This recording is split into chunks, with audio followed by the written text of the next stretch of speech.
If someone asked you, what was the original defense against information exposure? You'd probably say something like a wall, right? Or maybe a heavy door. Sure, something physical. But what if I told you that the deepest privacy protection we ever had wasn't just the wall, but the actual paint on the wall? It sounds almost too simple, but that's the really powerful idea we're tackling today. We have a very unusual source.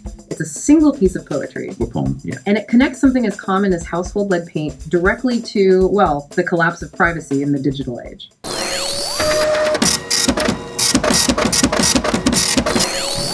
You know you're not alone in your home. In fact, you're not alone wherever you roam. In silent homes of yesteryear, walls painted thick with lead held clear.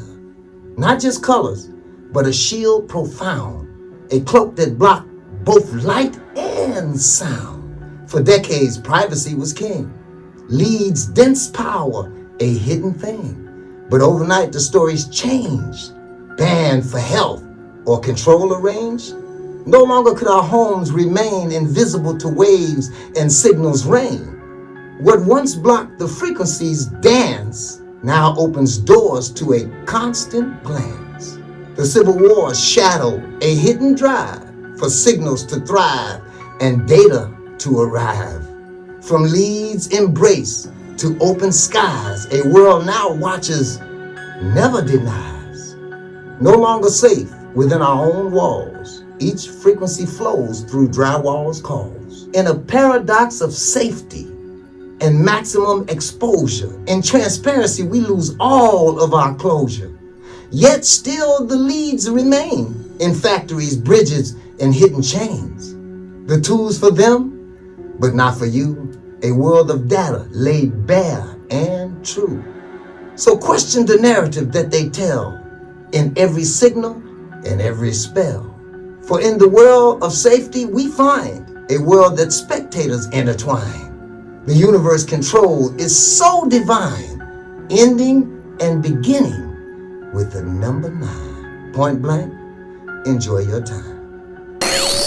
So our mission for this deep dive is to just accept the premise from the source material for a moment. That the physical makeup of our homes has changed, and that's created this, transparency. Right. And from there, we can unpack the physical properties and the social implications the author is talking about. We're using poetry as a kind of operating manual for these huge geopolitical shifts. I love that. Yeah. And where does this poetry come from? The source is called Frequencies of the Unseen, the Reverend's Call to Awareness. And the specific poem is You're Not Alone in Your Home. And the author? The Reverend Point Blank, also known as the witicizer of comedy. Okay, so the Reverend Point Blank. He's a writer and director from Chicago, from Chi-Town. And he makes it really clear that his work is about speaking truth. He's not looking for money or power. And that context is so important, right? It frames his whole argument as something outside the usual narratives we hear. It's about awareness. It is. And he just jumps right in with this core idea that's frankly a little chilling. Which is? That our sense of being alone in our own homes is basically an illusion. The poem opens with, no, you're not alone in your home. In fact, you're not alone wherever you roam. So if you think your home is your sanctuary, he's challenging that from the very first line. Immediately. Okay, let's unpack this. Let's start with the historical baseline he sets up. What did a home used to be physically? Well, according to the poem, it was a fortress of solitude. He talks about the silent homes of yesteryear.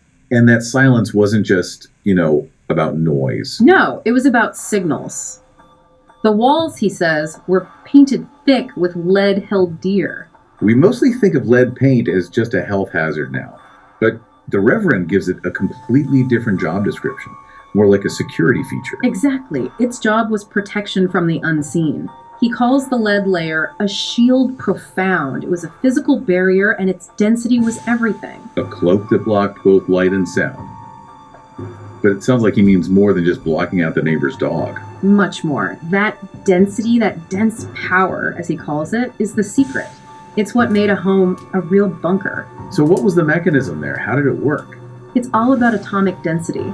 Lead is just exceptionally good at impedance. That means it physically stops, or at least drastically weakens, electromagnetic frequencies from getting through. The poem calls it lead's dense power, a hidden thing. Right, and the result was, for decades, our homes were effectively invisible to wave and signals rain. So if you were inside a house painted that way, you weren't just physically sheltered. You were in a frequency dampened space. Yes.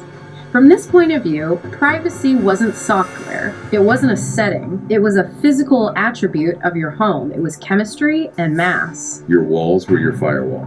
That's a perfect way to put it. Your walls were the firewall. That made the home a truly shielded space, a buffer that stopped the frequency's dance, as he puts it. You had this default state of domestic security. But of course, things changed. And this is where the Reverend brings in the big pivot point. The moment the shield was taken down. He really puts a spotlight on the lead ban, and he frames it not as a simple public health decision, but as a moment with massive consequences. He asks that key question, right? He does. He asks, was lead banned for health or control arranged? And just framing it that way forces you to look at the accepted story differently. Yeah. Regardless of the reason, he focuses on the consequence, the physical result of losing that shield. And he says it happened overnight. The structural security of the home just vanished. As soon as that lid layer was gone, the walls no longer could our homes remain invisible to wave and signals rain. And then comes that phrase I find so powerful, that the absence of the shield now opened doors to constant glance. Constant glance. It's not a one-time thing. It implies that the way modern homes are built inherently allows for this pervasive, ongoing observation. The waves just pass right through. It's like moving from an armored car into a glass house. Exactly. The poem describes it as a move from lead's embrace to open skies. With modern drywall, every frequency, every signal just sails on through unhindered. Okay, but for this exposure to really matter, there had to be something else going on. A huge increase in signals wanting to get into our homes. Yes, and the poem gives us a specific driver for that, a huge historical clue. What is it? It points directly at the Cold War. The source suggests the whole shift was fueled by the Cold War's shadow, a hidden drive. That makes it sound much more strategic, less of an accident. The Cold War created this need for a global infrastructure, a world where signals had to thrive and data to arrive. Precisely. And if your signals, military surveillance, whatever need to be everywhere, then you can't have millions of little frequency bunkers scattered across the country. Our homes. The individual home, once shielded, had to become a conduit, a pass-through for this growing global data network. So whether the health ban was the only reason or not, the effect was that it removed our personal physical shield, and at the same time, it helped this massive signal network get built. And the end result, as he puts it, is a world that now watches, never denies. That is a powerful summary. It is. It suggests the health narrative, whether it was intentional or not, ended up facilitating a much broader strategic goal. Now our walls don't really protect us. They just show where our exposure begins and ends. As he says, we're no longer safe within our walls because each frequency through drywall calls. And that leads us right into the current situation. The paradox he lays out about safety versus exposure. The irony is just, it's so sharp.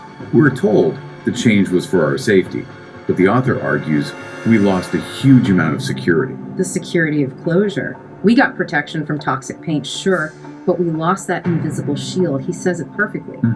In transparency, we lose closure. And the transparency he's talking about isn't just governmental. It's the physical transparency of our homes to data collection all the time. Right, and he doesn't just stop there. He points out this really fundamental inconsistency in how lead is used today. This is the part about asymmetry, right? Exactly. You'd think if something is too dangerous for our homes, it would just be gone everywhere. But he points out that's not the case. Where is it still being used? He says, yet still the lead remains in factories, bridges, hidden chains. So the same material, banned from protecting our personal privacy, is still used to shield important infrastructure. Or to protect certain corporate or state interests from those exact same frequencies. This is the power dynamic he's getting at. The ability to block signals is kept by institutions that need it. To protect sensitive equipment or secure communications. Sure, but the average person doesn't have that option anymore. A tool for them, but not for you. That line really cuts to the heart of it. So what's the consequence for us, for the listener?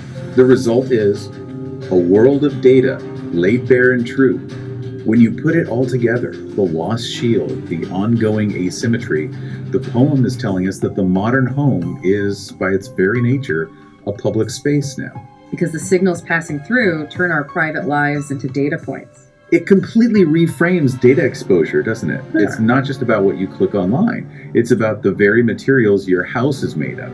We've been made into spectators, intertwined. Intertwined out. Because the signals that run the modern world flow through us, through our homes, without asking. We're just spectators to our own lives being logged and cataloged by systems we can't physically block anymore. So the compelling argument here is that the sort of original sin of data exposure wasn't digital. It was physical. It was architectural. The loss of that dense physical shield that gave our homes closure, it makes you think about what real security even is. Yeah. All our current debates about smart speakers, Wi-Fi, all of it, they all depend on this fundamental permeability. You can't write a software patch to restore the density of lead. So, to recap the central tension, we lost the physical barrier, the lead paint, and that opened our homes up to this invisible world of signals and data.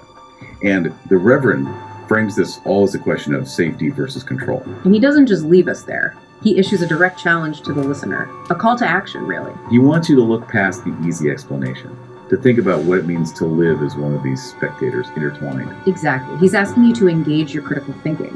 He says, so question the narrative that they tell in every signal, in every spell. That's the ultimate takeaway, isn't it? The awareness that our physical world was changed to let the digital world in. And that loss of closure is something we have to actively question. A really profound challenge to think about the walls around you not as just structures, but as active players in your own data story. Go forth and question the narratives. Point blank, enjoy your time, peace and love.